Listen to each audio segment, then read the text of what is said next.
Hi, everyone. My name is Isaac Russo, and I wanted to read to you guys a story that I recently had published by Libre literary magazine called Two Knaves Walk Into a Bar. So here we go. The clock had just struck 5, and that meant Jack was on his way to the lounge for a drink. Rain or shine, he always had time for a neat whiskey and some classic tunes from the resident pianist who played Sinatra like he was the latest hit on the radio. It never failed to bring him some peace, regardless of what he was working on at the office, and today he needed it more than ever. The door swung shut behind him, and Jack was engulfed in cigar smoke and the chatter of 100 half conversations. It smelled like his grandfather and felt like a warm hug, and there wasn't a single place on earth he would rather be. Yet as he approached the bar stool that had become his through years of patronage and the ancient law of dibs, he noticed a stranger sitting in his seat. Jack played a brief montage in his head of what a bar fight might look like, and decided against it on the grounds that he would hate to ruffle his perfectly pressed suit. Besides, the stranger was slamming vodka shots and clearly working through some things. It just wouldn't be fair. So Jack sat down in the stool beside the stranger, giving him more than enough space in case the vodka decided to make another appearance, and ordered a whiskey stiffer than the collar of his tailored shirt. It wasn't until he had taken the first sip that Jack realized he recognized this cursed stranger who interrupted his daily routine. He recognized himself, and not in some meta you are your own worst enemy kind of way, but in flesh and blood. Though he couldn't believe his eyes, Jack stared at a living, breathing version of himself who couldn't be older than 21. The boy was still drowning his sorrows with 80 proof vodka, not yet learning that a slow trickle of good whiskey is much more effective, but it's never the rabbit who wins the race. He must have stared for a little too long, though, and the younger version of Jack noticed. "What the hell are you looking at, old man?" he asked through a fog of vodka breath. Jack realized the boy must not recognize him, blinded by the hubris of youth and unable to envision himself any older than at that very moment. But he still wanted it noted for the record that he wasn't a day over 40. Well, 45. "I'm enjoying a drink with a friend after a long day," Jack said with a smile that was not unkind. He had a feeling the boy needed it. "Great, 2 more shots," younger Jack yelled for the barkeep, who seemed moments away from cutting him off. "They're on him," he added with a nod towards his older self, little more than an afterthought. "No, thank you, I'm not much of a vodka man anymore," Jack tried to explain before being interrupted.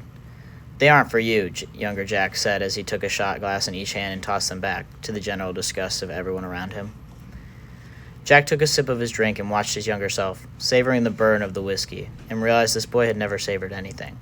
He took big bites out of life like a starving man, hardly chewing what was in front of him before moving on to the next course, and clearly it was taking its toll. The inevitable hangover would be the least of his problems in the morning, and Jack couldn't just stand by and do nothing. "Maybe you should pace yourself, get some food and water to go with your liquid Russian cuisine." It was supposed to be a joke, but by the look on his younger face it had not been funny. "It's on me, all I ask is no more shots." "Are you rich or something? I've got nothing for sale," younger Jack said, unsure why this stranger had taken such an interest in him. "Nothing like that. You just remind me of myself, that's all," Jack explained, and for the first time there seemed to be a light of recognition in those youthful eyes. The similarities were hard to miss. Dimples had turned to smile lines and the bags under his eyes had become crow's feet, but it was the same face looking back at each other. Then the glint of recognition faded, replaced by a spark of curiosity. "Have you ever been in love?" his younger self asked, and Jack realized he was not nearly drunk enough for this conversation. "Yes, a long time ago." The words pained him, like a knife to the place where his heart had once been. He couldn't bring himself to say more, but he didn't need to. "There's this girl, Judith," younger Jack said. "Oh, Judith," Jack thought to himself as memories of summer night heat and heartbreak flooded his mind. "How could I ever forget? I think I'm in love with her, but I don't know if I can give her the life that she deserves," his younger self explained. There was no need. Jack could feel those same feelings buried just beneath the surface. She deserves a man who can take care of her, someone with a better job who can afford to buy her a ring, not a guy who needs a rich weirdo to pay for his drinks at the bar. No offense. None taken, though he'd be lying if he said he wasn't a little offended, this coming from himself and all. "So what about you?" his younger self asked, almost incredulously. "Let me guess. You have a gorgeous wife and 6 kids at home, all of whom swear they love you as they spend your money and bleed you dry. Sounds like the life." "Not quite," Jack said, unsure of the paradox that seemed to be brewing in this bar. "Everyone thinks a better job or a ring will solve their problems. Well, I got that job and I bought that ring, and then I spent too much time at work and not enough with my wife, and suddenly she didn't want it anymore. I guess that's the price of success." Younger Jack leaned forward in the stool and thought for a moment, before saying the second most profound thing Jack had ever heard. But what is the price of happiness? He didn't know how to respond, so he didn't. His younger self continued anyway. Are you happy, Jack?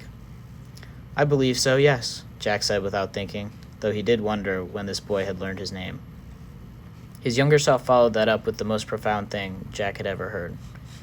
But at what cost?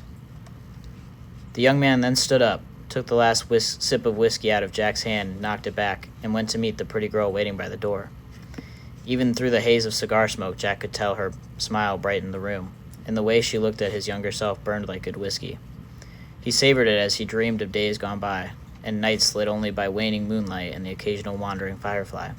Suddenly, Jack wanted nothing more than to see that smile again, to hear the laugh that had warmed him in the spring of his life, even as the autumn years grew colder than ever. Whiskey had been a poor substitute for the love of his life, but in the end they burned the same. Jack savored this new feeling, deeper in his chest than any mere alcohol could ever hope to reach, and pulled out his phone. He began scrolling through his contacts, hovering over the same name he had tried to delete 100 times, Judith. But this time, he pressed call. So that's it. That's Two Knaves Walk Into a Bar. I hope you guys enjoyed. Thank you for listening and reading, and hopefully I'll have some more soon.